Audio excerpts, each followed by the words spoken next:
आप सुन रहे हैं जगत गुरु तत्वदर्शी संत रामपाल जी महाराज द्वारा लिखित पुस्तक गीता तेरा ज्ञान अमृत का पेज नंबर 55। अव्यक्त का अर्थ निराकार नहीं होता।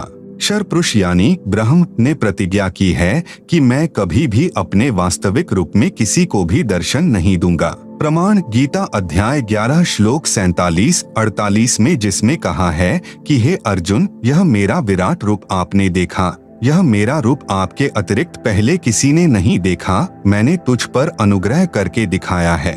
गीता अध्याय 11 श्लोक 48 में कहा है कि यह मेरा स्वरूप न तो वेदों में वर्णित विधि से, न जप से, न तप से, न यज्ञ आदि से देखा जा सकता। इससे सिद्ध हुआ कि क्षर पुरुष यानी गीता ज्ञानदाता को किसी भी ऋषि, महर्षि व साधक ने नहीं देखा, जिस कारण से इसे निराकार मान बैठे। सूक्ष्म वेद यानी तत्व ज्ञान में कहा है कि खोजत खोजत था किया, अंत में कहा बेचून यानी निराकार, न गुरु पूरा न साधना, सत्य हो रहे जून मन जून यानी जन्म मरण। अब गीता अध्याय 7 श्लोक 24 से 25 में गीता ज्ञान दाता ने स्पष्ट कर ही दिया है कि मैं अपनी योग माया से छिपा रहता हूँ, किसी के समक्ष नहीं आता, मैं अव्यक्त हूँ। छिपा है तो साकार है। अक्षर पुरुष भी अव्यक्त है, यह ऊपर प्रमाणित हो चुका है। इस प्रभु यानी अक्षर पुरुष की यहाँ कोई भूमिका नहीं है, यह अपने 7 शंख ब्रह्मांडों तक सीमित है, इसलिए इसको कोई नहीं देख सका। परम अक्षर पुरुष इस प्रभु की सर्व ब्रह्मांडों में भूमिका है। यह सत्यलोक में रहते हैं, जो पृथ्वी से 16 शंख कोस दूर है। एक कोस लगभग 3 किलोमीटर का होता है। इसकी प्राप्ति की साधना वेदों यानी चारों वेदों में वर्णित नहीं है, जिस कारण से इस प्रभु को कोई नहीं देख सका। जब यह प्रभु यानी परम अक्षर ब्रह्म पृथ्वी पर सहशरीर प्रकट होता है तो कोई इन्हें पहचान नहीं पाता। परमात्मा कहते भी हैं कि हम ही अलग अल्लाह हैं, कुतुब गोस और पीर, गरीब दास खालिक धनी, हमरा नाम कबीर। हम पूर्ण परमात्मा हैं, हम ही पीर अर्थात सत्य ज्ञान देने वाले सतगुरु हैं। सर्व सृष्टि का मालिक भी मैं ही हूँ, मेरा नाम कबीर है। परंतु सर्व साधकों, ऋषियों, महर्षियों ने यही ज्ञान दृढ़ कर रखा होता है कि परमात्मा तो निराकार है, वह देखा नहीं जा सकता। यह पृथ्वी पर विचरने वाला जुलाहा यानी धानक कबीर एक कवि कैसे परम अक्षर ब्रह्म हो सकता है? उसका समाधान इस प्रकार है, विश्व में कोई भी परमात्मा चाहने वाला बुद्धिमान व्यक्ति चारों वेदों ऋग्वेद, यजुर्वेद, सामवेद तथा अथर्ववेद को गलत नहीं मानता। वर्तमान में आर्य समाज के प्रवर्तक महर्षि दयानंद को वेदों का पूर्ण विद्वान माना जाता रहा है। इनका भी यह कहना है कि परमात्मा निराकार है। आप सुन रहे हैं जगत गुरु तत्वदर्शी संत रामपाल जी महाराज द्वारा लिखित पुस्तक गीता तेरा ज्ञान अमृत का पेज नंबर 56। आर्य समाज और महर्षि दयानंद वेदों के ज्ञान को सत्य मानते हैं। इन्होंने स्वयं ही वेदों का हिंदी अनुवाद किया है, जिसमें स्पष्ट लिखा है कि परमात्मा ऊपर के लोक में रहता है, वहां से गति करके यानी चलकर सहशरीर पृथ्वी पर आता है, अच्छी आत्माओं को मिलता है, उनको यथार्थ भक्ति का ज्ञान सुनाता है। परमात्मा तत्व ज्ञान अपने मुख कमल से उच्चारण करके लोकोक्तियों, साखियों, शब्दों, दोहों तथा चौपाइयों के रूप में पदों द्वारा बोलता है, जिस कारण से प्रसिद्ध कवि की उपाधि भी प्राप्त करता है। कवियों की तरह आचरण करता हुआ पृथ्वी के ऊपर विचरण करता रहता है। भक्ति के गुप्त मंत्रों का आविष्कार करके साधकों को बताता है, भक्ति करने के लिए प्रेरणा करता है। प्रमाण देखें, वेदों के निम्न मंत्रों की फोटोकॉपियां इसी पुस्तक के पृष्ठ 104 पर। ऋग्वेद मंडल 9 सूक्त 86 मंत्र 26 से 27, ऋग्वेद मंडल 9 सूक्त 82 मंत्र 1 से 2, ऋग्वेद मंडल 9 सूक्त 96 मंत्र 16 से 20, ऋग्वेद मंडल 9 सूक्त 94 मंत्र 1, ऋग्वेद मंडल 9 सूक्त 95 मंत्र 2, ऋग्वेद मंडल 9 सूक्त 54 मंत्र 3, ऋग्वेद मंडल 9 सूक्त 20 मंत्र 1 और भी अनेकों वेद मंत्रों में उपरोक्त प्रमाण है कि परमात्मा मनुष्य जैसा निराकार है।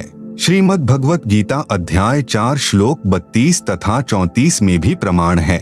गीता ज्ञान दाता ने बताया कि हे अर्जुन, परम अक्षर ब्रह्म अपने मुख कमल से तत्व ज्ञान बोलकर बताता है। उस सच्चिदानंद घन ब्रह्म की वाणी में यज्ञों अर्थात धार्मिक अनुष्ठानों की जानकारी विस्तार से कही गई है। उसको जानकर सर्व पापों से मुक्त हो जाएगा। फिर गीता अध्याय 4 श्लोक 34 में कहा है कि उस ज्ञान को तू तत्वदर्शी संतों के पास जाकर समझ। उनको दंडवत प्रणाम करके विनय पूर्वक प्रश्न करने से वे तत्वदर्शी संत तुझे तत्व ज्ञान का उपदेश करेंगे। यह प्रमाण आपको बताएं और विशेष बात यह है कि गीता चारों वेदों का सारांश है। इसमें सांकेतिक ज्ञान अधिक है। यह भी स्पष्ट हुआ कि तत्व ज्ञान गीता ज्ञान से भी भिन्न है। वह केवल तत्वदर्शी संत ही जानते हैं, जिनको परम अक्षर ब्रह्म स्वयं आकर धरती पर मिलते हैं। प्रश्न 28, किन किन पुण्यात्मा महात्माओं को परमात्मा मिले हैं? उत्तर, परमात्मा चारों युगों में प्रकट होकर ज्ञान सुनाते हैं। नंबर 1, सतयुग में सत्य सुकृत नाम से। नंबर 2, त्रेता युग में मुनींद्र नाम से। नंबर 3, द्वापर युग में करुणामय नाम से। नंबर 4, कलयुग में कबीर नाम से परमेश्वर प्रकट हुए हैं। सूक्ष्म वेद में कहा है, सतयुग में सत्सुकृत कह टेरा, त्रेता नाम मुनींद्र मेरा, द्वापर में करुणामय कहाया, कलयुग नाम कबीर धराया। आप सुन रहे हैं जगत गुरु तत्वदर्शी संत रामपाल जी महाराज द्वारा लिखित पुस्तक गीता तेरा ज्ञान अमृत का पेज नंबर 57। किस किस को मिला परमात्मा? कलयुग में परमेश्वर जिन जिन महान आत्माओं को मिले उनको तत्व ज्ञान बताया, उनका मैं संक्षिप्त वर्णन करता हूँ। संत धर्मदास जी से प्रथम बार परमेश्वर कबीर जी का साक्षात्कार। नंबर 1, श्री धर्मदास जी बनिया जाति से थे, जो बांधवगढ़ मध्य प्रदेश के रहने वाले बहुत धनी व्यक्ति थे। उनको भक्ति की प्रेरणा बचपन से ही थी, जिस कारण से एक रूप दास नाम के वैष्णव संत को गुरु धारण कर रखा था। हिंदू धर्म में जन्म होने के कारण संत रूपदास जी श्री धर्मदास जी को रामकृष्ण, विष्णु तथा शंकर जी की भक्ति करने को कहते थे। एकादशी का व्रत, तीर्थों पर भ्रमण करना, श्राद्ध कर्म, पिंडोदक क्रिया सब करने की राय दे रखी थी। गुरु रूपदास जी द्वारा बताई सर्व साधना श्री धर्मदास जी पूरी आस्था के साथ किया करते थे। गुरु रूपदास जी की आज्ञा लेकर धर्मदास जी मथुरा नगरी में तीर्थ दर्शन, तीर्थ स्नान करने तथा गिरिराज यानी गोवर्धन पर्वत की परिक्रमा करने के लिए गए थे। परम अक्षर ब्रह्म एक जिंदा महात्मा की वेशभूषा में धर्मदास जी को स्वयं मथुरा में मिले। श्री धर्मदास जी ने उस तीर्थ तालाब में स्नान किया जिसमें श्री कृष्ण जी बाल्यकाल में स्नान किया करते थे। फिर उसी जल से एक लोटा भरकर लाए। भगवान श्री कृष्ण जी की पीतल की मूर्ति यानी सालिग्राम के चरणों पर डालकर दूसरे बर्तन में डालकर चरणामृत बनाकर पिया। फिर सालिग्राम को स्नान करवाकर अपना कर्मकांड पूरा किया। एक स्थान को लीपकर अर्थात गारा तथा गाय का गोबर मिलाकर कुछ भूमि पर पलस्तर करके उस पर स्वच्छ कपड़ा बिछाकर श्रीमद् भगवत गीता का पाठ करने बैठे। यह सर्व क्रिया जब धर्मदास जी कर रहे थे, परमात्मा जिंदा वेश में थोड़ी दूरी पर बैठे देख रहे थे। धर्मदास जी भी देख रहे थे कि एक मुसलमान संत मेरी भक्ति क्रियाओं को बहुत ध्यानपूर्वक देख रहा है। लगता है इसको हम हिंदुओं की साधना मन भा गई है। इसलिए श्रीमद् भगवत गीता का पाठ कुछ ऊंचे स्वर में करने लगा तथा हिंदी का अनुवाद भी पढ़ने लगा। परमेश्वर उठकर धर्मदास जी के निकट आकर बैठ गए। धर्मदास जी को अपना अनुमान सत्य लगा कि वास्तव में इस जिंदा वेशधारी बाबा को हमारे धर्म का भक्ति मार्ग अच्छा लग रहा है। इसलिए उस दिन गीता के कई अध्याय पढ़े तथा उनका अर्थ भी सुनाया। जब धर्मदास जी अपना दैनिक भक्ति कर्म कर चुका, तब परमात्मा ने कहा कि हे महात्मा जी, आपका शुभ नाम क्या है? कौन जाति से हैं? आप जी कहाँ के निवासी हैं? किस धर्म पंथ से जुड़े हैं? कृपया बताने का कष्ट करें। मुझे आपका ज्ञान बहुत अच्छा लगा। मुझे भी कुछ भक्ति ज्ञान सुनाइए। आपकी अति कृपा होगी। आप सुन रहे हैं जगत गुरु तत्वदर्शी संत रामपाल जी महाराज द्वारा लिखित पुस्तक गीता तेरा ज्ञान अमृत का पेज नंबर 58। धर्मदास जी ने उत्तर दिया, मेरा नाम धर्मदास है। मैं बांधवगढ़ गांव का रहने वाला वैश्य कुल से हूँ। मैं वैष्णव पंथ से दीक्षित हूँ। हिंदू धर्म में जन्मा हूँ। मैंने पूरे निश्चय के साथ तथा अच्छी तरह ज्ञान समझकर वैष्णव पंथ से दीक्षा ली है। मेरे गुरुदेव श्री रूपदास जी हैं। आध्यात्म ज्ञान से मैं परिपूर्ण हूँ। अन्य किसी की बातों में आने वाला मैं नहीं हूँ। रामकृष्ण जो श्री विष्णु जी के ही अवतार हुए हैं तथा भगवान शंकर की भी पूजा करता हूँ। एकादशी का व्रत रखता हूँ। तीर्थों में जाता हूँ, वहाँ दान करता हूँ। शालिग्राम की पूजा नित्य करता हूँ। यह पवित्र पुस्तक श्रीमद् भगवत गीता है। इसका नित्य पाठ करता हूँ। मैं अपने पूर्वजों का जो स्वर्गवासी हो चुके हैं श्राद्ध भी करता हूँ, पिंडदान भी करता हूँ। मैं कोई जीव हिंसा नहीं करता, मांस, मदिरा, तंबाकू सेवन नहीं करता। परमेश्वर कबीर जी ने पूछा कि आप जिस पुस्तक को पढ़ रहे थे इसका नाम क्या है? धर्मदास जी ने बताया कि यह श्रीमद् भगवत गीता है। हम शुद्ध रहते हैं, शूद्र को निकट भी नहीं आने देते। प्रश्न नंबर 29, कबीर जी जिंदा रूप में आप क्या नाम जाप करते हो? उत्तर, धर्मदास जी का हम हरे कृष्ण कृष्ण कृष्ण हरे हरे, ओम नमः शिवाय, ओम भगवते वासुदेवाय नमः, राधे राधे श्याम मिला दे गायत्री मंत्र का जाप 108 बार प्रतिदिन करता हूँ। विष्णु सहस्र नाम का जाप भी करता हूँ। प्रश्न नंबर 30, जिंदा बाबा का के महात्मा धर्मदास गीता का ज्ञान किसने दिया? उत्तर, धर्मदास का कुल के मालिक सर्वशक्तिमान भगवान श्री कृष्ण जी ने, यही श्री विष्णु जी हैं। प्रश्न नंबर 31, जिंदा बाबा रूप में परमात्मा का आप जी के पूज्य देव श्री कृष्ण अर्थात श्री विष्णु हैं। उनका बताया भक्ति ज्ञान गीता शास्त्र है। हे धर्मदास, एक किसान को वृद्धावस्था में पुत्र प्राप्त हुआ। किसान ने विचार किया कि जब तक पुत्र कृषि करने योग्य होगा तब तक मेरी मृत्यु हो जाएगी। इसलिए उसने कृषि करने का तरीका अपना अनुभव एक बही यानी रजिस्टर में लिख दिया। अपने पुत्र से कहा कि बेटा, जब आप युवा हो जाओ तो मेरे इस रजिस्टर में लिखे अनुभव को बार बार पढ़ना, इसके अनुसार फसल बोना। कुछ दिन पश्चात पिता की मृत्यु हो गई। पुत्र प्रतिदिन अपने पिता के अनुभव का पाठ करने लगा, परंतु फसल का बीज व बिजाई, सिंचाई उस अनुभव के विपरीत करता था। तो क्या वह पुत्र अपने कृषि के कार्य में सफलता प्राप्त करेगा? उत्तर, धर्मदास का इस प्रकार तो पुत्र निर्धन हो जाएगा। उसको तो पिता के लिखे अनुभव के अनुसार प्रत्येक कार्य करना चाहिए। वह तो मूर्ख पुत्र है। आप सुन रहे हैं जगत गुरु तत्वदर्शी संत रामपाल जी महाराज द्वारा लिखित पुस्तक गीता तेरा ज्ञान अमृत का पेज नंबर 59। प्रश्न नंबर 32, बाबा जिंदा रूप में भगवान जी का। हे धर्मदास जी, गीता शास्त्र आपके परमपिता भगवान कृष्ण उर्फ विष्णु जी का अनुभव तथा आपको आदेश है कि इस गीता शास्त्र में लिखे मेरे अनुभव को पढ़कर इसके अनुसार भक्ति करोगे तो मोक्ष प्राप्त करोगे। क्या आप जी गीता में लिखे श्री कृष्ण जी के आदेशानुसार भक्ति कर रहे हो? क्या गीता में वे मंत्र जाप करने के लिए लिखा है जो आप जी के गुरुजी ने आप जी को जाप करने के लिए दिए हैं? हरे राम राम राम हरे हरे, हरे कृष्णा कृष्ण कृष्ण हरे हरे, ओम नमः शिवाय, ओम भगवते वासुदेवाय नमः, राधे राधे श्याम मिला दे गायत्री मंत्र तथा विष्णु सहस्र नाम। क्या गीता जी में एकादशी का व्रत करने तथा श्राद्ध कर्म करने, पिंडोदक क्रिया करने का आदेश है? उत्तर, धर्मदास जी का नहीं है। प्रश्न नंबर 33, परमेश्वर जी का। फिर आप जी तो उस किसान के पुत्र वाला ही कार्य कर रहे हो जो पिता की आज्ञा की अवहेलना करके मनमानी विधि से गलत बीज गलत समय पर फसल बीजकर मूर्खता का प्रमाण दे रहा है, जिसे आपने मूर्ख कहा है। क्या आप जी उस किसान के मूर्ख पुत्र से कम हैं? धर्मदास जी बोले, हे जिंदा, आप मुसलमान फकीर हैं, इसलिए हमारे हिंदू धर्म की भक्ति क्रिया व मंत्रों को गलत कह रहे हो। उत्तर, कबीर जी का जिंदा रूप में। हे स्वामी धर्मदास जी, मैं कुछ नहीं कह रहा। आपके धर्म ग्रंथ कह रहे हैं कि आपके धर्म के धर्मगुरु आप जी को शास्त्र विधि त्याग कर मनमाना आचरण करा रहे हैं, जो आपकी गीता के अध्याय 16 श्लोक 23 से 24 में भी कहा है कि हे अर्जुन, जो साधक शास्त्र विधि को त्याग कर मनमाना आचरण करता है अर्थात मनमाने मंत्र जाप करता है, मनमाने श्राद्ध कर्म व पिंडोदक कर्म व व्रत आदि करता है, उसको न तो कोई सिद्धि प्राप्त हो सकती, न सुख ही प्राप्त होगा और न गति अर्थात मुक्ति मिलेगी, इसलिए व्यर्थ है।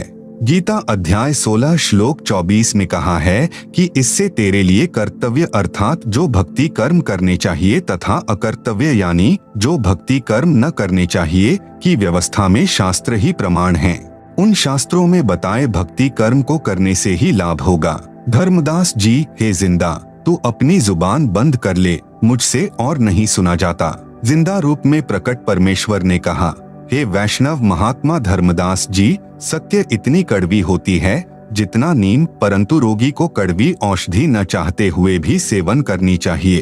उसी में उसका हित है। यदि आप नाराज होते हो तो मैं चला। इतना कहकर परमात्मा जिंदा रूपधारी अंतर्ध्यान हो गए।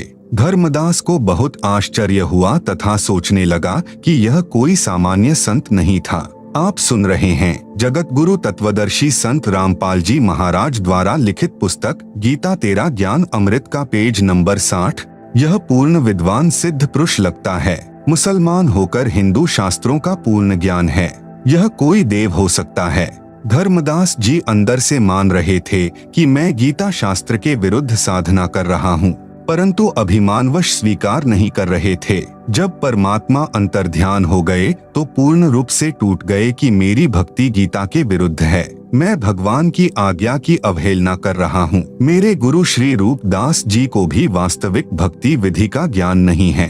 अब तो इस भक्ति को करना न करना बराबर है, व्यर्थ है।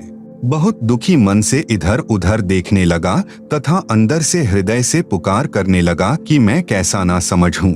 सर्व सत्य देखकर भी एक परमात्मा तुल्य महात्मा को अपनी ना समझी तथा हठ के कारण खो दिया।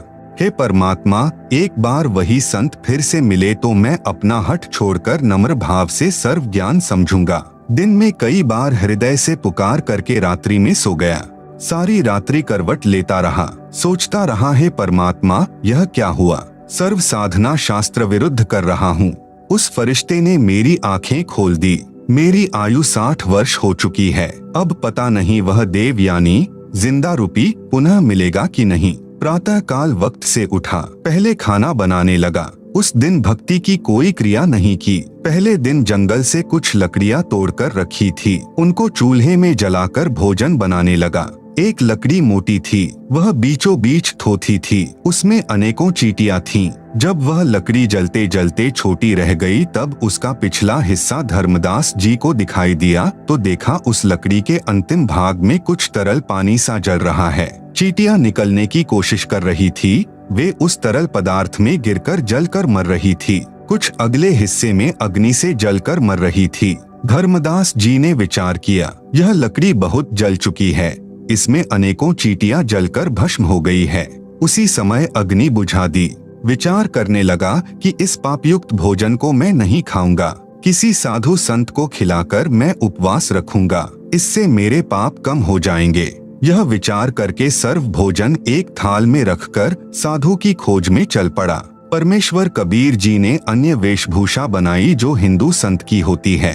एक वृक्ष के नीचे बैठ गए। धर्मदास जी ने साधु को देखा, उनके सामने भोजन का थाल रखकर कहा कि हे महात्मा जी भोजन खाओ। साधु रूप में परमात्मा ने कहा कि लाओ धर्मदास, भूख लगी है। अपने नाम से संबोधन सुनकर धर्मदास को आश्चर्य तो हुआ परंतु अधिक ध्यान नहीं दिया। साधु रूप में विराजमान परमात्मा ने अपने लोटे से कुछ जल हाथ में लिया तथा कुछ वाणी अपने मुख से उच्चारण करके भोजन पर जल छिड़क दिया। सर्वभोजन की चींटियां बन गई। चींटियों से थाली काली हो गई। आप सुन रहे हैं जगत गुरु तत्वदर्शी संत रामपाल जी महाराज द्वारा लिखित पुस्तक गीता तेरा ज्ञान अमृत का पेज नंबर 61। चींटियां अपने अंडों को मुख में लेकर थाली से बाहर निकलने की कोशिश करने लगी। परमात्मा भी उसी जिंदा महात्मा के रूप में हो गए। तब कहा कि हे धर्मदास वैष्णव संत, आप बता रहे थे कि हम कोई जीव हिंसा नहीं करते, आपसे तो कसाई भी कम हिंसक है। आपने तो करोड़ों जीवों की हिंसा कर दी। धर्मदास जी उसी समय साधु के चरणों में गिर गया तथा पूर्व दिन हुई गलती की क्षमा मांगी तथा प्रार्थना की कि हे प्रभु, मुझ अज्ञानी को क्षमा करो। मैं कहीं का नहीं रहा क्योंकि पहले वाली साधना पूर्ण रूप से शास्त्र विरुद्ध है, उसे करने का कोई लाभ नहीं। यह आप जी ने गीता से ही प्रमाणित कर दिया। शास्त्र अनुकूल साधना किससे मिले यह आप ही बता सकते हैं। मैं आपसे पूर्ण आध्यात्मिक ज्ञान सुनने का इच्छुक हूँ। कृपया मुझ किंकर पर दया करके मुझे वह ज्ञान सुनाएं जिससे मेरा मोक्ष हो सके। व्रत करना गीता अनुसार कैसा है? परमेश्वर जिंदा साधु के रूप में बोले कि हे धर्मदास, आप एकादशी का व्रत करते हो। श्रीमद् भगवत गीता अध्याय 6 श्लोक 16 में मना किया है कि हे अर्जुन, यह योग यानी भक्ति न तो अधिक खाने वाले का और न ही बिल्कुल न खाने वाले का, अर्थात यह भक्ति न ही व्रत रखने वाले, न अधिक सोने वाले की तथा न अधिक जागने वाले की सफल होती है। इस श्लोक में व्रत रखना पूर्ण रूप से मना है। देख अपनी गीता खोलकर। धर्मदास जी को गीता के श्लोक याद भी थे क्योंकि प्रतिदिन पाठ किया करता था। फिर भी सोचा कि कहीं जिंदा संत नाराज न हो जाए, इसलिए गीता खोलकर अध्याय 6 श्लोक 16 पढ़ा तथा स्वीकारा कि आपने मेरी आंखें खोल दी जिंदा। आप तो परमात्मा के स्वरूप लगते हो।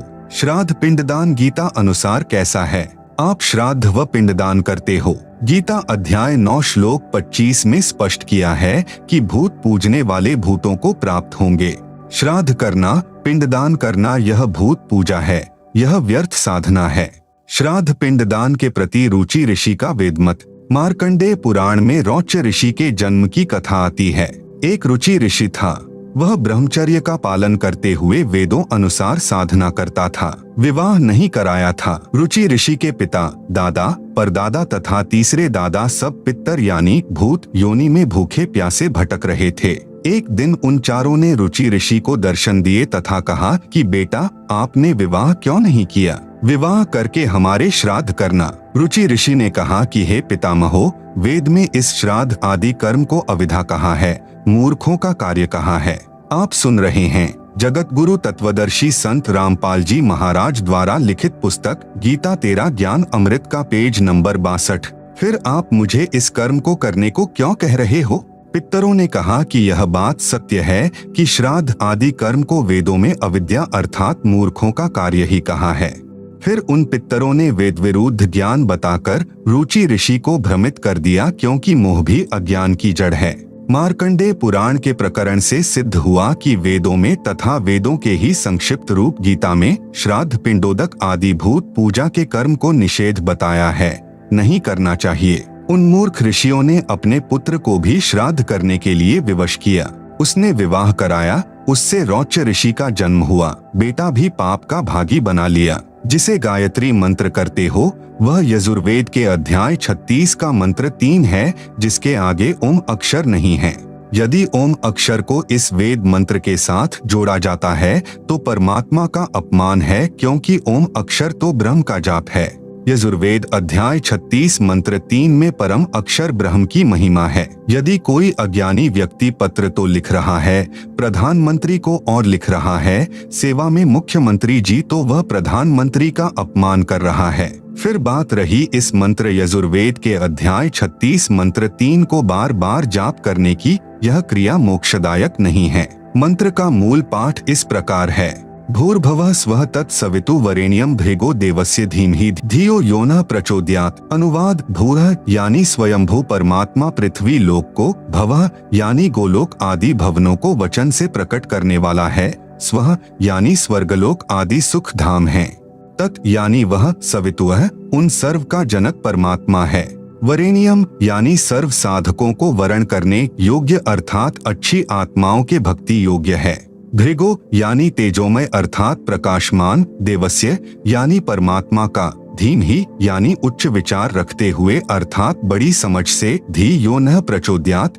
यानी जो बुद्धिमानों के समान विवेचन करता है, वह विवेकशील व्यक्ति मोक्ष का अधिकारी बनता है। भावार्थ: परमात्मा स्वयंभू जो भूमि, गोलोक आदि लोक तथा स्वर्ग लोक है, उन सर्व का सृजनहार है। उस उज्ज्वल परमेश्वर की भक्ति श्रेष्ठ भक्तों को यह विचार रखते हुए करनी चाहिए कि जो पुरुषोत्तम यानी सर्वश्रेष्ठ परमात्मा है, जो सर्व प्रभुओं से श्रेष्ठ है, उसकी भक्ति करें जो सुखधाम अर्थात सर्व सुख का दाता है।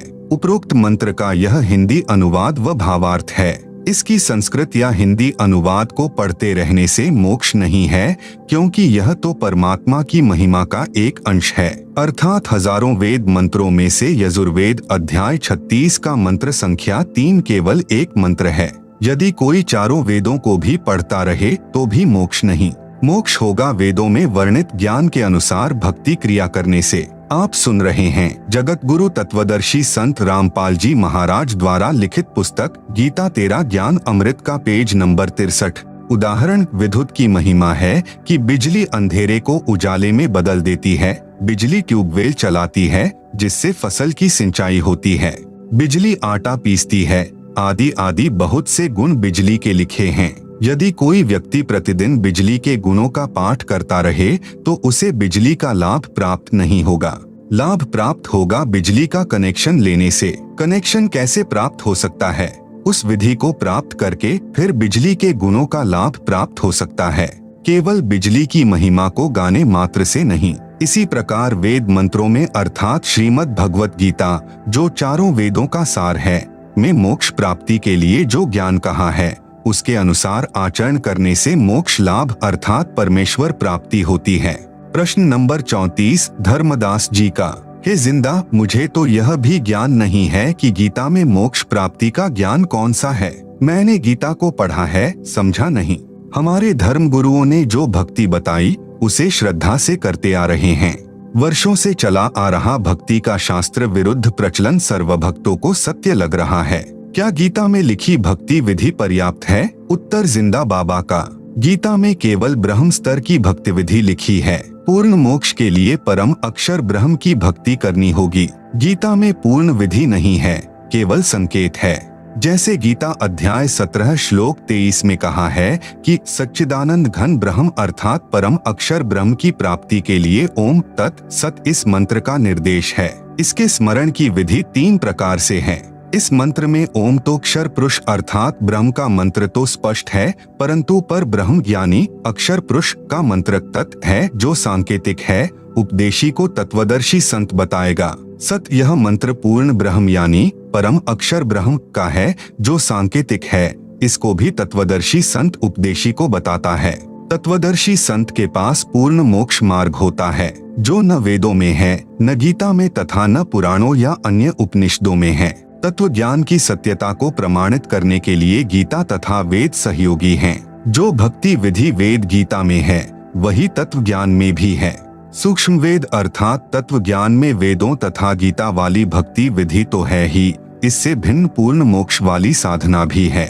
उदाहरण के लिए 10वीं कक्षा का पाठ्यक्रम गलत नहीं है, परंतु अधूरा है। BA-MA वाले पाठ्यक्रम में 10वीं वाला ज्ञान भी होता है, उससे आगे का भी होता है। यही दशा वेदों गीता तथा सूक्ष्म वेद के ज्ञान में अंतर की जाने।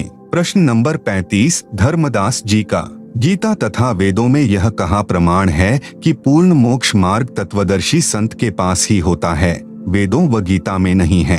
हे प्रभु जिंदा, मेरी शंका का समाधान कीजिए। आपका ज्ञान हृदय को छूता है, सत्य भी है, परंतु विश्वास तो प्रत्यक्ष प्रमाण देखकर ही होता है।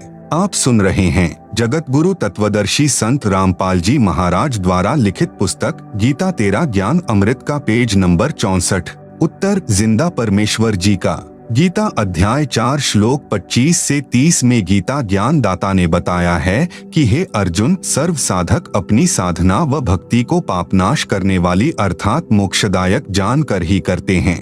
यदि उनको यह निश्चय न हो कि तुम जो भक्ति कर रहे हो यह शास्त्रानुकूल नहीं है, तो वे साधना ही छोड़ देते। जैसे कई साधक देवताओं की पूजा रूपी यज्ञ अर्थात धार्मिक अनुष्ठान करके ही पूजा मानते हैं, अन्य ब्रह्म तक ही पूजा करते हैं। कई केवल अग्नि में घृत आदि डालकर अनुष्ठान करते हैं, जिसको हवन कहते हैं। गीता अध्याय 4 श्लोक 25। अन्य योगीजन अर्थात भक्तजन आँख कान मुंह बंद करके क्रियाएं करते हैं, उसी में अपना मानव जीवन हवन अर्थात समाप्त करते हैं। गीता अध्याय 4 श्लोक 26। अन्य योगीजन अर्थात भक्तजन श्वासों को आना जाना ध्यान से देखकर भक्ति साधना करते हैं, जिससे वे आत्मसंयम साधना रूपी अग्नि में अपना जीवन हवन अर्थात मानव जीवन पूरा करते हैं, जिसे ज्ञान दीप मानते हैं अर्थात अपनी साधना को श्रेष्ठ मानते हैं। गीता अध्याय 4 श्लोक 27। कुछ अन्य साधक द्रव्य अर्थात धन से होने वाले यज्ञ अर्थात धार्मिक अनुष्ठान करते हैं, जैसे भोजन भंडारा करना, कंबल कपड़े बांटना, धर्मशाला प्याऊ बनवाना, यह यज्ञ करते हैं। कुछ तपस्या करते हैं, कुछ योगासन करते हैं, इसी को परमात्मा प्राप्ति की साधना मानते हैं। कितने ही साधक अहिंसा आदि तीक्ष्ण व्रत करते हैं, जैसे मुख पर पट्टी बांधकर नंगे पैरों चलना, कई दिन उपवास रखना आदि आदि। अन्य योगीजन अर्थात साधक स्वाध्याय अर्थात प्रतिदिन किसी वेद जैसे ग्रंथ से कुछ मंत्रों श्लोकों का पाठ करना, यह ज्ञान यज्ञ कहलाता है, करते रहते हैं। इन्हीं क्रियाओं को मोक्षदायक मानते हैं। गीता अध्याय 4 श्लोक 28। दूसरे योगी जन अर्थात भक्तजन प्राण वायु यानी श्वास अपान वायु में पहुंचाने वाली क्रिया करते हैं। अन्य योगी जन इसके विपरीत अपान वायु को प्राण वायु में पहुंचाने वाली क्रिया करते हैं। कितने ही साधक अल्पाहारी रहते हैं, कुछ योग आदि क्रियाएं करते हैं। जैसे प्राणायाम में लीन साधक पान अपान की गति को रोककर श्वास कम लेते हैं, इसी में अपना मानव जीवन हवन अर्थात समर्पित कर देते हैं। ये सभी उपरोक्त अध्याय 4 श्लोक 25 से 30 तक साधक अपने अपने यज्ञों अर्थात धार्मिक अनुष्ठानों को करके मानते हैं कि हम पाप का नाश करने वाली साधना भक्ति कर रहे हैं। गीता अध्याय 4 श्लोक 30। आप सुन रहे हैं जगत गुरु तत्वदर्शी संत रामपाल जी महाराज द्वारा लिखित पुस्तक गीता तेरा ज्ञान अमृत का पेज नंबर 65। यदि साधक की साधना शास्त्रानुकूल हो तो हे कुरुश्रेष्ठ अर्जुन, इस यज्ञ से बचे हुए अमृत भोग को खाने वाले साधक सनातन ब्रह्म अर्थात परम अक्षर ब्रह्म को प्राप्त होते हैं। और यज्ञ अर्थात शास्त्रानुकूल साधना न करने वाले पुरुष के लिए तो यह पृथ्वी लोक भी सुखदायक नहीं होता। फिर परलोक कैसे सुखदायक हो सकता है, अर्थात उस शास्त्र विरुद्ध साधक को कोई लाभ नहीं होता। यही प्रमाण गीता अध्याय 16 श्लोक 23 से 24 में भी है। गीता अध्याय 4 श्लोक 31। गीता ज्ञान दाता ने ऊपर के 25 से 30 तक श्लोकों में स्पष्ट किया है कि जो साधक जैसी साधना कर रहा है उसे मोक्षदायक तथा सत्य मानकर कर रहा है। परंतु गीता अध्याय 4 के ही श्लोक 32 में बताया कि यज्ञों अर्थात धार्मिक अनुष्ठानों का यथार्थ ज्ञान ब्रह्मणः मुखे यानी परम अक्षर ब्रह्म स्वयं अपने मुख कमल से बोलकर देता है। वह सच्चिदानंद घन ब्रह्म अर्थात परम अक्षर ब्रह्म की वाणी कही गई है। उसे तत्व ज्ञान भी कहते हैं।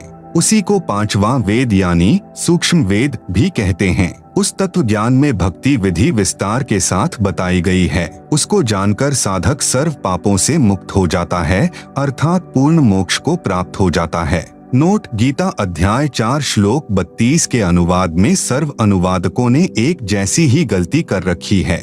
ब्रह्मणः शब्द का अर्थ वेद कर रखा है।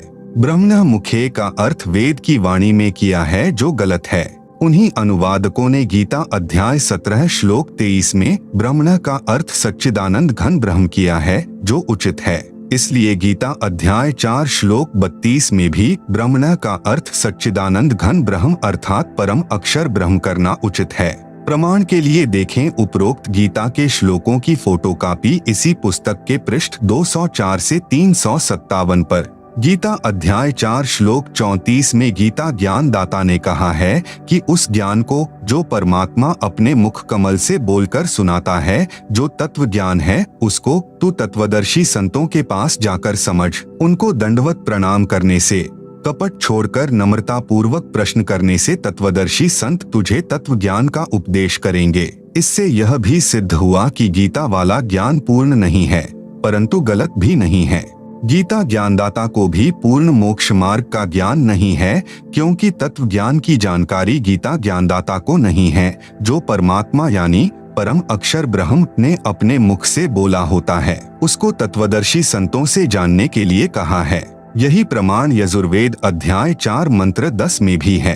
कहा है कि परम अक्षर ब्रह्म को कोई तो संभवात अर्थात राम कृष्ण की तरह उत्पन्न होने वाला साकार कहते हैं, कोई असंभवात अर्थात परमात्मा उत्पन्न नहीं होता, वह निराकार है। परमेश्वर उत्पन्न होता है या नहीं उत्पन्न होता, वास्तव में कैसा है, यह ज्ञान धीराणाम तत्वदर्शी संत बताते हैं, उनसे सुनो। आप सुन रहे हैं जगत गुरु तत्वदर्शी संत रामपाल जी महाराज द्वारा लिखित पुस्तक गीता तेरा ज्ञान अमृत का पेज नंबर 66। प्रश्न नंबर 36 धर्मदास जी का।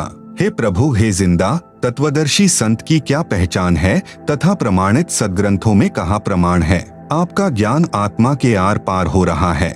गीता का शब्दा शब्द यथार्थ भावार्थ आप जी के मुख कमल से सुनकर युगों की प्यासी आत्मा कुछ तृप्त हो रही है, गदगद हो रही है। उत्तर जिंदा परमेश्वर जी का। परमेश्वर ने बताया कि पहले तो लक्षण सुन तत्वदर्शी संत अर्थात पूर्ण ज्ञानी सतगुरु के। गुरु के लक्षण 4 बखाना। प्रथम वेद शास्त्र को ज्ञाना यानी ज्ञाता, दूजे हरि भक्ति मन कर्म बानी, तीसरे सम दृष्टि कर जानी, चौथे वेद विधि सब कर्मा, यह 4 गुरु गुण जानो मर्मा। कबीर सागर के अध्याय जीव धर्म बोध के पृष्ठ 1960 पर ये अमृतवाणियां अंकित हैं। भावार्थ, जो तत्वदर्शी संत यानी पूर्ण सतगुरु होगा उसमें 4 मुख्य गुण होते हैं। नंबर 1, वह वेदों तथा अन्य सभी ग्रंथों का पूर्ण ज्ञानी होता है।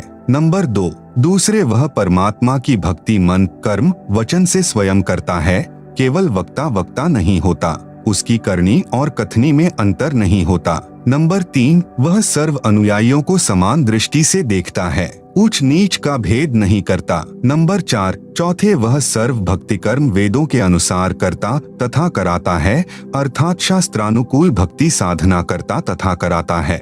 यह ऊपर का प्रमाण तो सूक्ष्म वेद में है जो परमेश्वर ने अपने मुख कमल से बोला है। अब आप जी को श्रीमद् भगवत गीता में प्रमाण दिखाते हैं कि तत्वदर्शी संत की क्या पहचान बताई है। श्रीमद् भागवत गीता अध्याय 15 श्लोक 1 में स्पष्ट है, ऊर्ध्व मूलम अधः शाखम अश्वत्थम प्राहुः अव्ययम छंदासी यस्य प्रणानी यह तम वेद स वेदवित्। अनुवाद, ऊपर को मूल यानी जड़ वाला, नीचे को तीनों गुण रूपी शाखा वाला उल्टा लटका हुआ संसार रूपी पीपल का वृक्ष जानो। इसे अविनाशी कहते हैं क्योंकि उत्पत्ति प्रलय चक्र सदा चलता रहता है, जिस कारण से इसे अविनाशी कहा है। इस संसार रूपी वृक्ष के पत्ते आदि छंद हैं, अर्थात भाग यानी पार्ट्स हैं।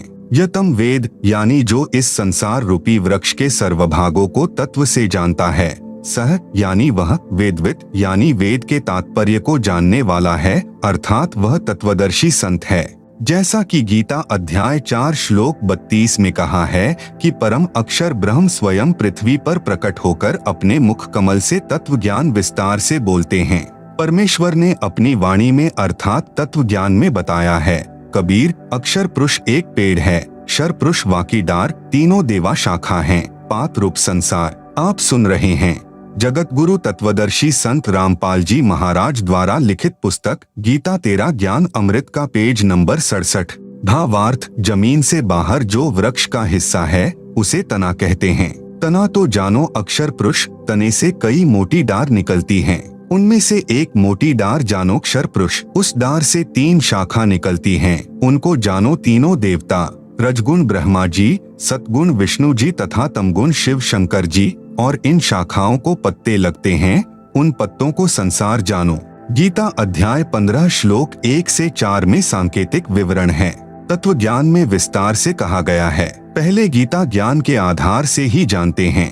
गीता अध्याय 15 श्लोक 2 में कहते हैं कि संसार रूपी वृक्ष की तीनों गुण रजगुण ब्रह्मा जी, सतगुण विष्णु जी तथा तमगुण शंकर जी रूपी शाखाएं हैं। ये ऊपर यानी स्वर्ग लोक में तथा नीचे यानी पाताल लोक में फैली हुई हैं।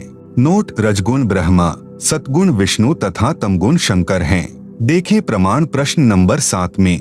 तीनों शाखाएं ऊपर नीचे फैली हैं का तात्पर्य है कि गीता का ज्ञान पृथ्वी लोक पर बोला जा रहा था। तीनों देवता की सत्ता 3 लोकों में है। नंबर 1 पृथ्वी लोक, नंबर 2 स्वर्ग लोक तथा नंबर 3 पाताल लोक। ये तीनों एक एक विभाग के मंत्री हैं। रजगुण विभाग के श्री ब्रह्मा जी, सतगुण विभाग के श्री विष्णु जी तथा तमगुण विभाग के श्री शिव जी। गीता अध्याय 15 श्लोक 3 में कहा है कि हे अर्जुन, इस संसार रूपी वृक्ष का स्वरूप जैसे यहाँ यानी विचार काल में अर्थात तेरे और मेरे गीता के ज्ञान की चर्चा में नहीं पाया जाता, अर्थात मैं नहीं बता पाऊंगा क्योंकि इसके आदि और अंत का मुझे अच्छी तरह ज्ञान नहीं है। इसलिए इस अतिदृढ़ मूल वाले अर्थात जिस संसार रूपी वृक्ष की मूल है वह परमात्मा भी अविनाशी है तथा उनका स्थान सत्यलोक, अलख लोक, अगम लोक तथा अकह लोक, ये 4 ऊपर के लोक भी अविनाशी हैं। इन चारों में एक ही परमात्मा भिन्न भिन्न रूप बनाकर सिंहासन पर विराजमान है। इसलिए इसको सुदृढ़ मूलम अति दृढ़ मूल वाला कहा है। इसे तत्व ज्ञान रूपी शस्त्र से काटकर अर्थात तत्वदर्शी संत से तत्व ज्ञान समझकर फिर गीता अध्याय 15 श्लोक 4 में कहा है कि उसके पश्चात परमेश्वर के उस परमपद अर्थात सत्यलोक की खोज करनी चाहिए, जहां जाने के पश्चात साधक फिर लौटकर संसार में कभी नहीं आते। जिस परमेश्वर से संसार रूपी वृक्ष की प्रवृत्ति विस्तार को प्राप्त हुई है, अर्थात जिस परमेश्वर ने सर्व संसार की रचना की है, उसी परमेश्वर की भक्ति को पहले तत्वदर्शी संत से समझो। गीता ज्ञान दाता अपनी भक्ति को भी मना कर रहा है। गीता अध्याय 15 श्लोक 16 से 17 में 3 प्रभु बताए हैं। श्लोक 16 में 2 पुरुष कहे हैं, क्षर पुरुष अक्षर पुरुष, ये दोनों नाशवान हैं। श्लोक 17 में तीसरा परम अक्षर पुरुष है जो संसार रूपी वृक्ष का मूल यानी जड़ है। आप सुन रहे हैं जगत गुरु तत्वदर्शी संत रामपाल जी महाराज द्वारा लिखित पुस्तक गीता तेरा ज्ञान अमृत का पेज नंबर 68। वह वास्तव में अविनाशी है। जड़ यानी मूल से ही वृक्ष के सर्व भागों, तना, डार, शाखाओं तथा पत्तों को आहार प्राप्त होता है। वह परम अक्षर पुरुष ही तीनों लोकों में प्रवेश करके सबका धारण पोषण करता है। उसी मूल यानी मालिक की पूजा करनी चाहिए। इस विवरण में तत्वदर्शी संत की पहचान तथा गीता ज्ञान दाता की अल्पज्ञता अर्थात तत्वज्ञानहीनता स्पष्ट है। जिंदा बाबा का दूसरी बार अंतर्ध्यान होना। धर्मदास जी ने कहा, हे जिंदा, आप यह क्या कह रहे हो कि श्री विष्णु जी तीनों लोकों में केवल एक विभाग के मंत्री हैं?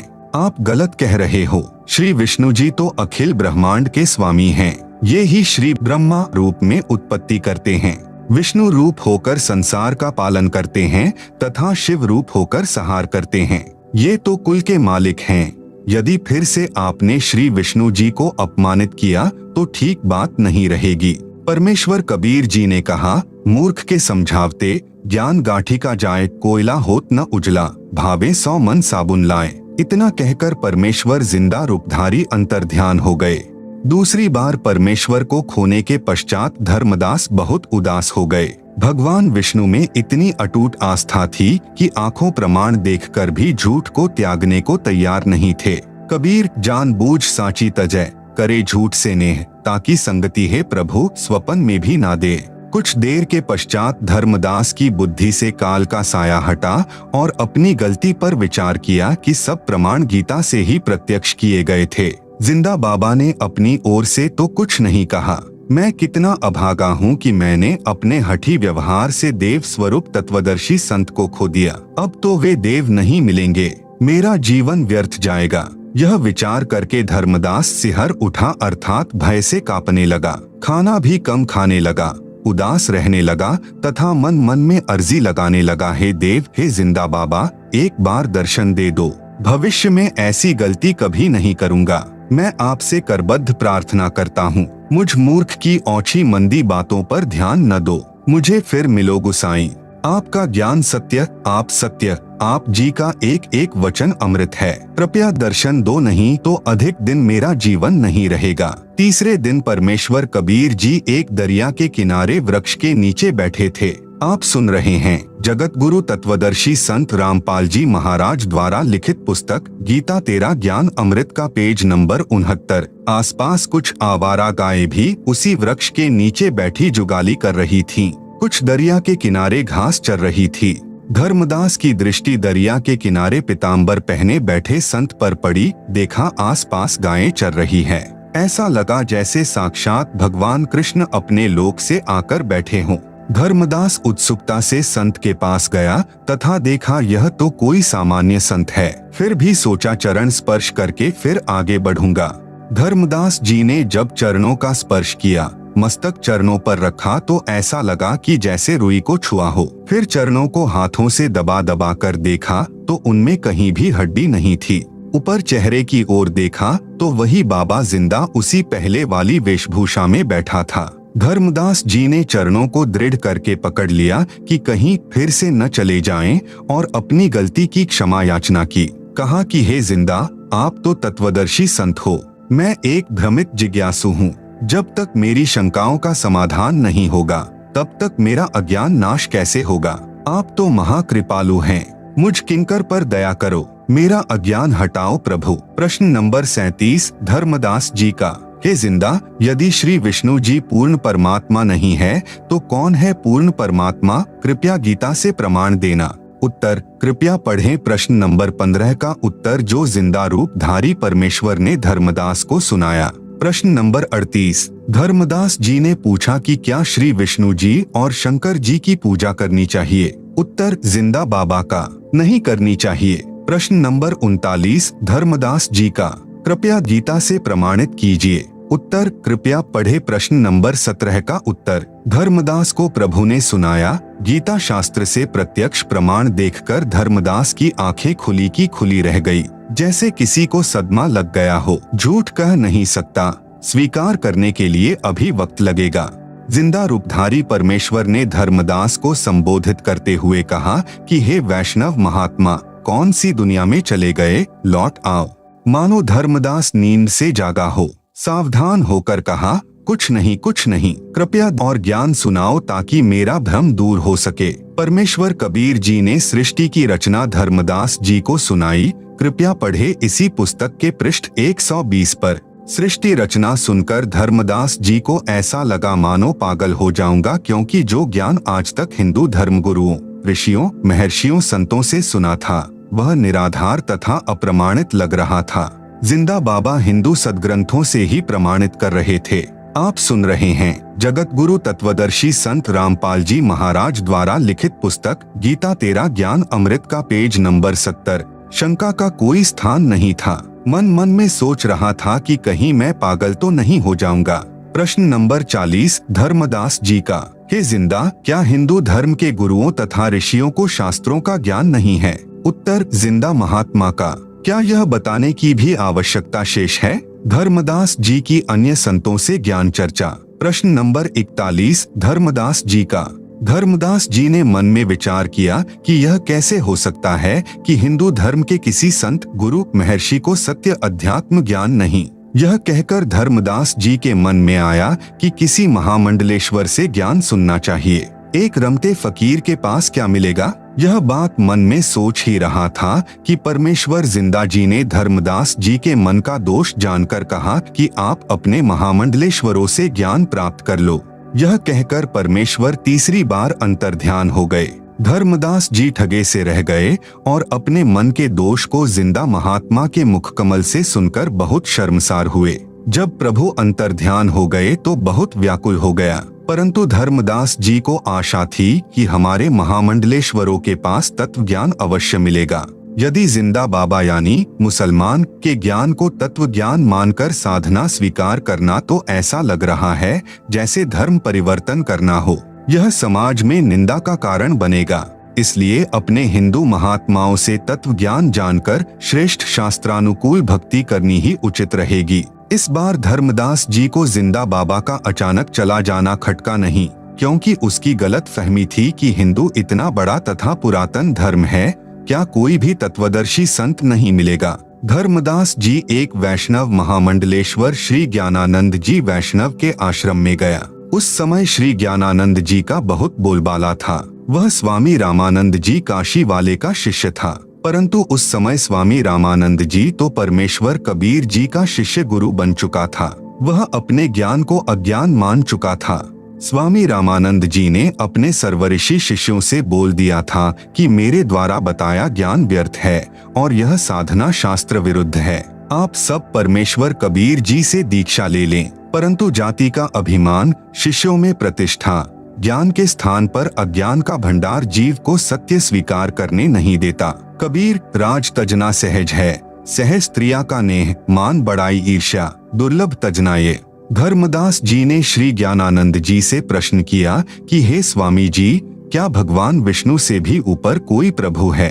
आप सुन रहे हैं जगत गुरु तत्वदर्शी संत रामपाल जी महाराज द्वारा लिखित पुस्तक गीता तेरा ज्ञान अमृत का पेज नंबर 71। श्री ज्ञानानंद जी ने उत्तर दिया कि श्री विष्णु स्वयं परम ब्रह्म परमात्मा है, इनसे ऊपर कौन हो सकता है। श्री कृष्ण जी भी श्री विष्णु जी स्वयं ही थे। उन्होंने ही श्रीमद् भगवत गीता का ज्ञान दिया। आपको किसने भ्रमित कर दिया? धर्मदास जी ने पूछा कि गीता अध्याय 8 श्लोक 1 में अर्जुन ने पूछा कि तत्ब्रह्म क्या है। गीता अध्याय 8 श्लोक 3 में भगवान ने कहा है कि वह परम अक्षर ब्रह्म है। यह तो भगवान कृष्ण से अन्य प्रभु हुआ। ज्ञानानंद स्वामी बोला, लगता है कि तेरे को उस काशी वाले जुलाहे का जादू चढ़ा हुआ है। चल चल अपना काम कर, भगवान कृष्ण से अन्य कोई प्रभु नहीं है। धर्मदास जी को पता चल गया कि इसके पास वह ज्ञान नहीं है जो जिंदा बाबा ने प्रमाणों सहित बताया है। धर्मदास निराश होकर वहां से चल दिया। धर्मदास जी को यह नहीं पता था कि काशी वाला जुलाहा वह बाबा जिंदा ही है। फिर धर्मदास को पता चला कि एक मोहनगिरी नाम के महामंडलेश्वर हैं। उनके पास जाकर भगवान की चर्चा करनी शुरू की। पहले 1 रुपया दक्षिणा चढ़ाई, जिस कारण से मोहनगिरी ने उनको निकट बैठाया और बताया कि भगवान शिव सर्व सृष्टि के रचने वाले हैं। इनसे बढ़कर संसार में कोई प्रभु नहीं है। ओम नमः शिवाय मंत्र का जाप करो। धर्मदास जी प्रणाम करके चल पड़े। सोचा इनका कितना अच्छा नाम है, ज्ञान धेल्य, यानी 1 पैसे का नहीं। धर्मदास जी से किसी ने बताया कि एक बहुत बड़ा तपस्वी है, कई वर्षों से खड़ा तप कर रहा है। धर्मदास जी वहां गए। वह नाथ पंथ से जुड़ा था, भगवान शिव को समर्थ परमात्मा बताता था, तप करके हठयोग से परमात्मा की प्राप्ति मान रहा था। धर्मदास जी ने विवेक किया कि यदि इतनी घोर कठिन तपस्या से परमात्मा मिलेगा तो हमारे वश से बाहर की बात है। वहां से भी आगे चला। पता चला कि एक बहुत बड़ा विद्वान महात्मा काशी विद्यापीठ से पढ़कर आया है, वेदों का पूर्ण विद्वान है। धर्मदास जी ने उस महात्मा से पूछा परमात्मा कैसा है? उत्तर मिला निराकार है। उस निराकार परमात्मा का कोई नाम है? धर्मदास ने पूछा। उत्तर विद्वान का, उसका नाम ब्रह्म है। क्या परमात्मा को देखा जा सकता है? धर्मदास जी ने प्रश्न किया। उत्तर मिला परमात्मा निराकार है, उसको कैसे देख सकते हैं? केवल परमात्मा का प्रकाश देखा जा सकता है। प्रश्न, क्या श्री कृष्ण या विष्णु परमात्मा हैं? उत्तर था कि ये तो सरगुण देवता हैं, परमात्मा निर्गुण है। गीता और वेद के ज्ञान में क्या अंतर है? धर्मदास ने प्रश्न किया। ब्राह्मण का उत्तर था कि गीता चारों वेदों का सारांश है। धर्मदास जी ने पूछा कि भक्ति मंत्र कौन सा है? उत्तर ब्राह्मण का था कि गायत्री मंत्र का जाप करो। ओम भूर्भुवस्वः तत्सवितुः वरेण्यं भृगो देवस्य धीमहि धियो यो नः प्रचोदयात्। धर्मदास जी को जिंदा बाबा ने बताया था कि इस मंत्र से मोक्ष संभव नहीं।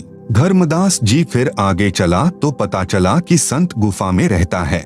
आप सुन रहे हैं जगत गुरु तत्वदर्शी संत रामपाल जी महाराज द्वारा लिखित पुस्तक गीता तेरा ज्ञान अमृत का पेज नंबर 72। कई दिन तक गुफा से नहीं निकलता है। उसके पास जाकर प्रश्न किया कि भगवान कैसे मिलता है? उत्तर मिला कि इंद्रियों पर संयम रखो, इसी से परमात्मा मिल जाता है। नाम जाप से कुछ नहीं होता, खंड यानी चीनी कहने से मुंह मीठा नहीं होता। धर्मदास जी को संतोष नहीं हुआ।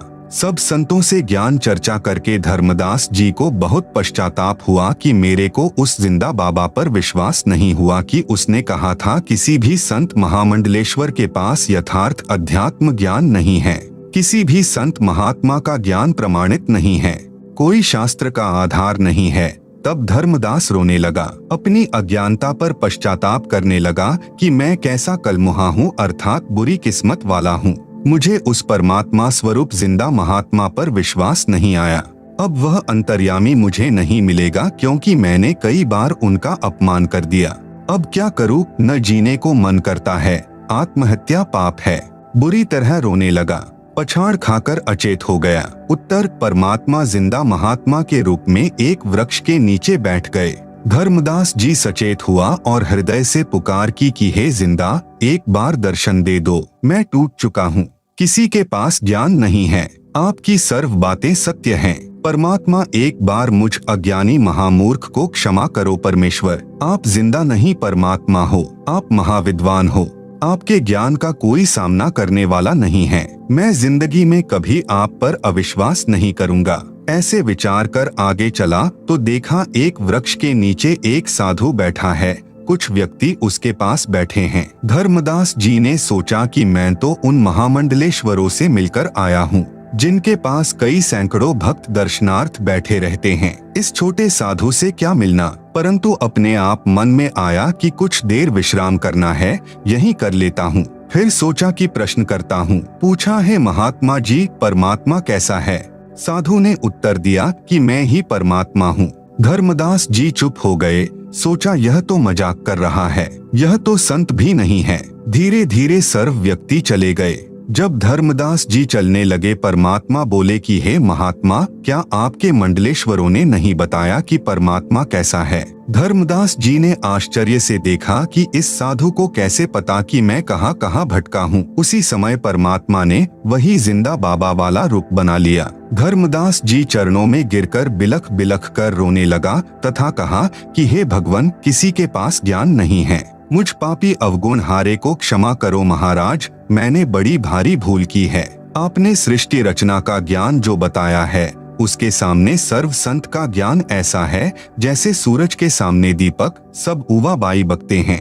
आप सुन रहे हैं जगत गुरु तत्वदर्शी संत रामपाल जी महाराज द्वारा लिखित पुस्तक गीता तेरा ज्ञान अमृत का पेज नंबर 73। परमेश्वर ने धर्मदास जी से कहा कि आपने जिन वेदों के पूर्ण विद्वान से प्रश्न किया था कि परमात्मा कैसा है, उत्तर मिला कि परमात्मा निराकार है। आपने प्रश्न किया था कि क्या परमात्मा देखा जा सकता है, उस अज्ञानी का उत्तर था कि जब परमात्मा निराकार है तो उसे देखने का प्रश्न ही नहीं है, परमात्मा का प्रकाश देखा जा सकता है। विचार करो धर्मदास, यह विचार तो ऐसे व्यक्ति के हैं जैसे किसी नेत्रहीन से कोई प्रश्न करे कि सूर्य कैसा है, उत्तर मिला कि सूर्य निराकार है। फिर प्रश्न किया कि क्या सूर्य को देखा जा सकता है, उत्तर मिले कि सूर्य को नहीं देखा जा सकता, सूर्य का प्रकाश देखा जाता है। उस नेत्रहीन से पूछे कि सूर्य बिना प्रकाश किसका देखा जा सकता है। इसी प्रकार अध्यात्म ज्ञान नेत्रहीन अर्थात पूर्ण अज्ञानी संत ऐसी व्याख्या किया करते हैं कि परमात्मा तो निराकार है,